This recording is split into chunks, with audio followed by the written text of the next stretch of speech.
Live Your Own Life episode 16 picks up where the previous episode left off. Hyosim's mother has a history of exhibiting favoritism to her sons at the expense of Hyosim, and she is particularly furious with her for spending her own finances on her sons.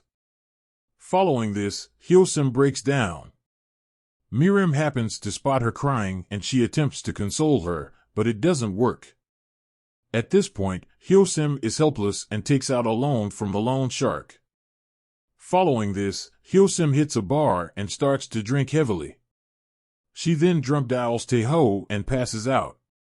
Following this, the barkeep tells Taeho that Hyosim had passed out in her bar. Consequently, Taeho quickly goes to Hyosim's rescue. Taeho picks the passed-out Hyosim from the bar. Unfortunately, he is unsure of where to leave her. He then contacts Taemin to find out her address. However, Taemin takes Hyosim to Yuichin Villa all by himself. Following this, he calls Wooju and asks him to take Hyosim home. The following morning, Hyosim sends the victim a wire transfer and Hyojun is released from jail. Following that, the inspector discusses the part that Hyosim, Miriam, and Sunsoon played in his release with Hyojun.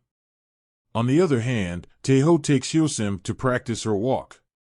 He approaches her after practice and asks if they can loosen up a bit. However, Hyosim doesn't answer him, and she walks away. Outside Yuichin Villa, Hyosim finds Taemin waiting for her as she heads home from work. Following that, they go to a park. Following this, Hyosim returns the gift he gave her without opening it. Having confessed his feelings for her, Taemin now claims he will wait to prove his good intentions to her. He then insists that she go home and open the present he gave her. On arriving at Yuichin Villa, Hyosim opens the present from Taemin and finds a pricey hairband.